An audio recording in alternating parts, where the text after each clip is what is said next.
महाराज चतुरसेन के वाहन सफेद घोड़े अश्वसेन की मृत्यु हो गई थी। राज्य में सभी लोग बड़े उदास थे। महाराज ने पिछले 1 हफ्ते से खाना पीना छोड़ दिया था। उनका कहना था कि मुझे एक ऐसे वाहन की तलाश है जो कि सबसे अलग और विशेष हो, जिसके गुणों को देखकर लोग आश्चर्यचकित हो जाएं और जिसकी शक्ति को देखकर दुश्मन की सेना घबराकर कांपने लगे। राज्य में सभी लोग अपने द्वारा प्रशिक्षित जानवरों को लेकर महाराज के पास आ रहे थे, लेकिन महाराज को कोई भी जानवर पसंद नहीं आ रहा था। जब उसकी सूचना परी लोक तक पहुंची, तो परियों की रानी ने अपने मित्र गरुड़ से इस बात की चर्चा करते हुए कहा, प्रिय मित्र गरुड़, महाराज चतुरसेन एक बड़े ही योग्य, बुद्धिमान और बहादुर राजा हैं, जो कि मुसीबत की घड़ी में सबकी मदद करते हैं। पिछले दिनों उनके वाहन सफेद घोड़े की मृत्यु के पश्चात वाहन की तलाश में उन्होंने खाना पीना छोड़ दिया है और वो बहुत कमजोर हो गए हैं। उन्होंने कई बार मुश्किल घड़ी में परीलोक की सहायता की है। मुझे समझ नहीं आ रहा कि हम उनकी मदद कैसे कर सकते हैं। परी महारानी करो, राज्य में हमारे जादूगर गरुड़ शंकरा दैवी शक्तियों के मालिक हैं और अपनी जादूगरी से इस समस्या का समाधान कर सकते हैं। मुझे तो ऐसा लगता है कि हमें इस बात के बारे में उनसे बात करनी चाहिए। गरुड़ राज की बात सुनते ही परियों की महारानी उनके साथ गरुड़ शंकरा के पास गईं और उसे सारी बात बताते हुए बोली, मित्र, आपको हमारी मदद करनी ही होगी। आप महाराज के लिए एक ऐसा अद्भुत वाहन तैयार करिए जिसके बारे में ना पहले कभी किसी ने सुना हो ना देखा हो। गरुड़ शंकरा ने अपनी दैवीय शक्तियों से एक अद्भुत हाथी की रचना की और एक अंडे में बदलकर उसे जंगल में रख दिया। जल्द ही इस दिव्य अंडे द्वारा एक महान जानवर का जन्म होगा, जो कि महाराज की इच्छा के अनुसार सभी प्रकार की शक्तियों से भरा हुआ होगा और महाराज का वाहन बनेगा। कुछ दिनों के बाद अंडा फूट गया और उसमें से एक सफेद रंग का विशालकाय खूबसूरत हाथी बाहर आया। उसके शरीर से अद्भुत रोशनी निकल रही थी और वो मनुष्य की बोली भी बोल सकता था। हाथी के चांदी से चमकते शरीर पर सोने के दांत थे और परियों के पंखों के समान कान। बाहर आते ही वो उड़ते हुए महाराज चतुरसेन के राज्य की तरफ चला गया। महाराज, मेरा नाम चतुर्वाहन है। मेरा जन्म आपका वाहन बनने के लिए ही हुआ है। मैं आपका वाहन बनने के योग्य हूँ या नहीं, कृपया आप इसकी परीक्षा ले लें। उसके खूबसूरत, बलिष्ठ और विशाल शरीर से निकलती रंग बिरंगी चमकीली रोशनी और उसके सुनहरे दांत देखकर पूरा दरबार हैरान था। आखिरकार चतुरसेन ने हाथी की परीक्षा लेने का फैसला किया। सैनिकों, हाथी को परीक्षा मैदान में ले आया जाए और राज्य के सबसे ताकतवर हाथी के साथ युद्ध के लिए ललकार लगाई जाए। चतुर्वाहन का शरीर चट्टान की तरह कठोर था। राज्य के हाथी ने चतुरसेन के शरीर पर जोर की ठोकर मारी और खुद ही बेहोश होकर नीचे गिर गया। चतुर्वाहन ने अपनी सूंड उठाकर महाराज का अभिवादन किया और अपने पंखों जैसे बड़े कानों को हिलाता हुआ उड़ने लगा। मैं ऐसे नहीं मानूंगा। मेरा वाहन बनने के लिए और परीक्षा देनी होगी।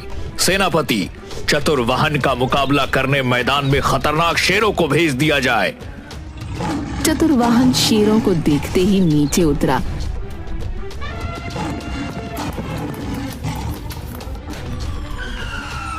और उसने जादुई शक्तियों से अपनी सूंड को लंबा कर लिया। उसने क्रोध से सूंड को हिलाया तो पूरी सूंड कांटों से भर गई।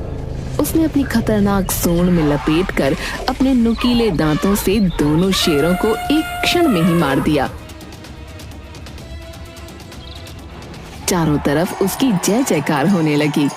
महाराज चतुरसेन भी बड़े प्रसन्न हुए और बोले, चतुर्वाहन, मुझे तुम पसंद हो और मैं तुम्हें अपना वाहन बनाता हूँ।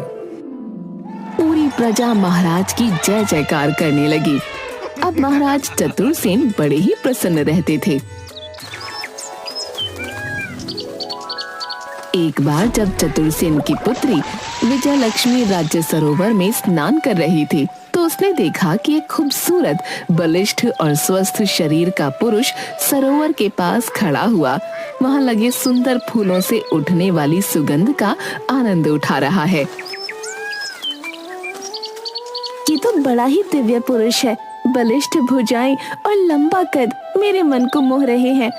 उसे वह पुरुष बहुत पसंद आया और उससे विवाह करने की इच्छा जागृत हुई। ये दिव्य और राजकुमार की तरह दिखने वाले बलिष्ठ पुरुष, तुम कौन हो और राज्य सरोवर के पास क्या कर रहे हो? राजकुमारी की बात सुनते ही वो पुरुष घबरा गया और तुरंत वहां से चला गया। राजकुमारी भी उसके पीछे पीछे गई। पेड़ के पीछे जाकर तुरंत चतुर्वाहन हाथी के रूप में बदल गया। ये क्या? वह पुरुष जिससे मैं विवाह करना चाहती हूँ वो कोई और नहीं बल्कि राजा का वाहन चतुर्वाहन हाथी है। दूसरी तरफ उससे विवाह के लिए दूर दूर से राजकुमारों के रिश्ते आने लगे, लेकिन राजकुमारी चतुर्वाहन के रूप पर मोहित हो चुकी थी। उसे कोई भी राजकुमार पसंद ही नहीं आता था। आखिर क्या बात है बेटी, तुम इतनी उदास रहती हो? पड़ोस के राज्य में वहां के राजकुमार का जन्म उत्सव मनाया जा रहा था। दूर दूर से कलाकार आ रहे हैं, तुम भी आनंद लो, तुम्हारा मन हल्का होगा। महाराज ने राजकुमारी को चतुर्वाहन के साथ उस जन्मदिन में भाग लेने के लिए भेजा।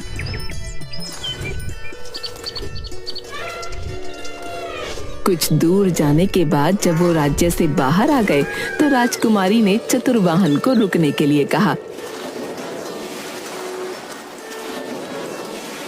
प्रिय चतुर्वाहन, मैं तुम्हारे पुरुष रूप को देख चुकी हूँ।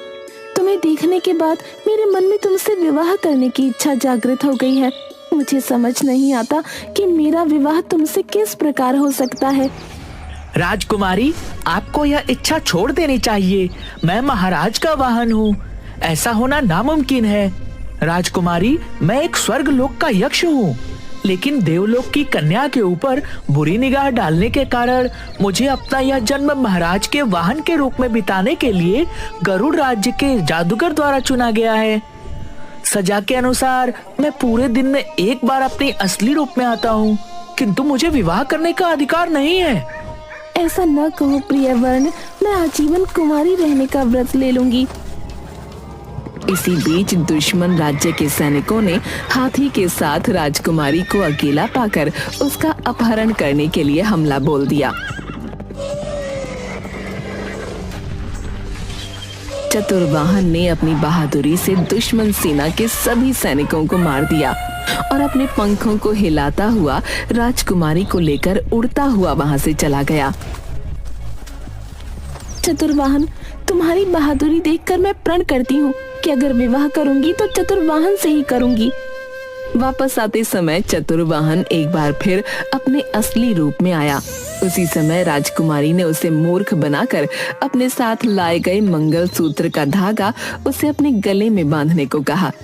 चतुर्वाहन, मेरी रक्षा करना तुम्हारा फर्ज है। ये रक्षा कवच है जो मेरे पिता ने मुझे दिया है, जिससे मैं गले में बांधना भूल गई थी। यदि तुम इसको मेरे गले में बांध दोगे तो मैं हमेशा के लिए सुरक्षित हो जाऊंगी। चतुर्वाहन ने ऐसा ही किया।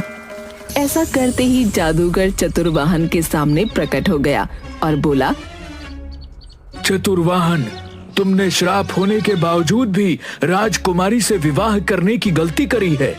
अब तुम्हें इस रूप में अपना संपूर्ण जीवन काटना होगा। तुम्हारा राजकुमारी से मिलन कभी नहीं हो पाएगा। आप ऐसा मत करिए। चतुर्वाहन को मुझे पति के रूप में वर्ण करने दीजिए। इसके बदले में आप जो चाहेंगे मैं वो करूंगी। अगर ऐसी बात है राजकुमारी, तो आपको अपने सच्चे पार्क की परीक्षा देनी होगी। धूमकेतु पर्वत पर हस्तशिला के नीचे हाथी दांत का बना हुआ एक मुकुट रखा है। जिसकी रक्षा 5 फनों वाला नाग करता है। अगर वह मुकुट लाकर आप मुझे दे देती हैं, तो मैं चतुर वहां को इस हिसाब से मुक्त कर दूंगा। लेकिन ये कैसे संभव है? वह पंचमुखी नाग तो जादुई शक्तियों वाला है और मायावी भी है।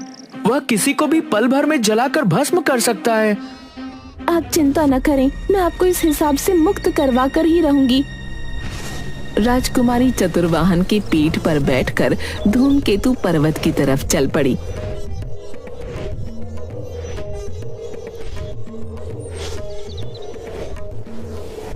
राजकुमारी, हम पर्वत पर तो पहुंच चुके हैं।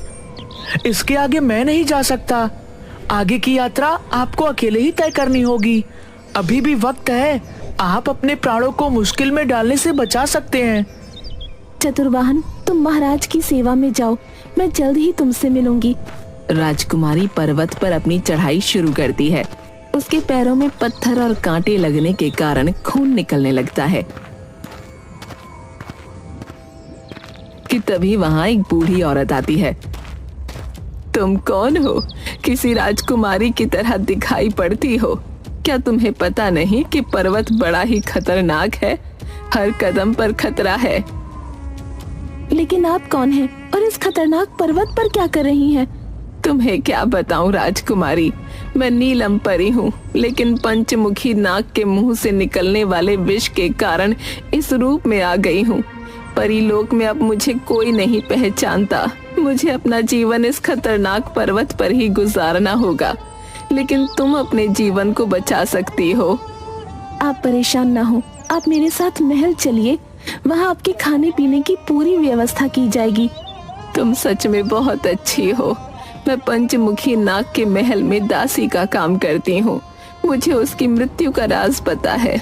उसे मारने में मैं तुम्हारी मदद कर सकती हूँ, लेकिन उसके लिए तुम्हें मुझसे वादा करना होगा। बताइए माँ, आप क्या चाहती हैं? मैं अपने पति को वापस उसके रूप में पाने के लिए सब कुछ करने को तैयार हूँ।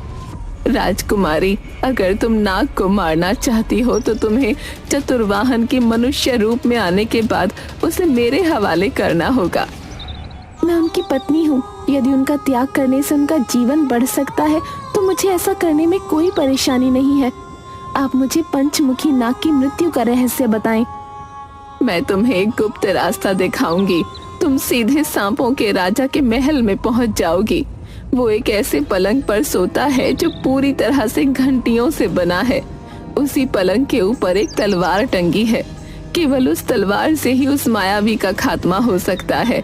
और हाँ, जब उस पर वार हो उसके 5 फन खुले होने चाहिए।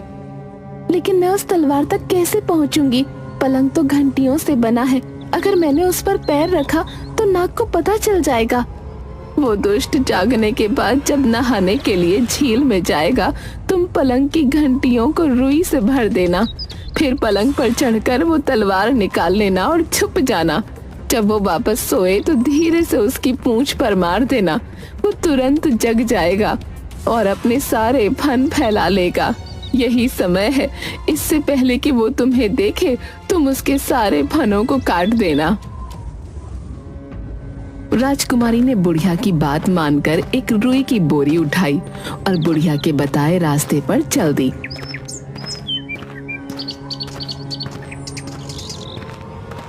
वहां उसने वही किया जो बुढ़िया ने उसे बताया था।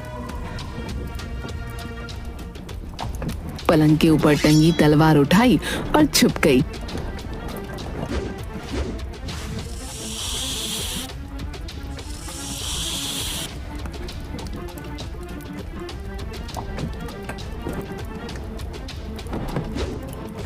उसने सांप की पूंछ पर वार किया। फिर सांप के जागते ही एक ही झटके में उसके 5 सर काट दिए।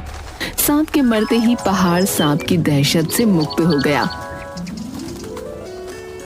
अब मुझे बिना देर किए जादूगर को हठी दांत का मुकुट दे देना चाहिए। राजकुमारी जल्दी से जादूगर के पास पहुंची।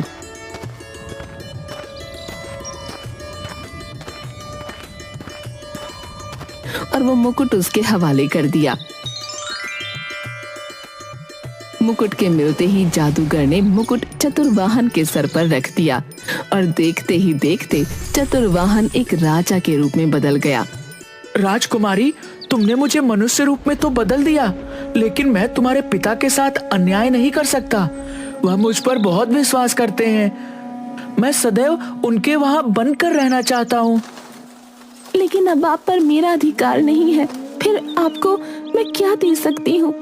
आपकी जान के बदले मैंने आपको पर्वत पर रहने वाली परी को दे दिया। राजकुमारी की बात सुनते ही वहाँ पर परी प्रकट हुई और बोली, राजकुमारी, मैं तुम्हारे प्रेम की परीक्षा ले रही थी। तुम और चतुर्वाहन दोनों ही अद्भुत हो। चतुर्वाहन का महाराज के प्रति प्रेम देखकर मैं तुम दोनों को चतुर्वाहन के प्रतिरूप में एक दूसरा हाथी देती हूँ, जो चतुर्वाहन की तरह ही पूरी भक्ति से महाराज की सेवा करेगा। राजकुमारी महाराज को सारी बात बताती है।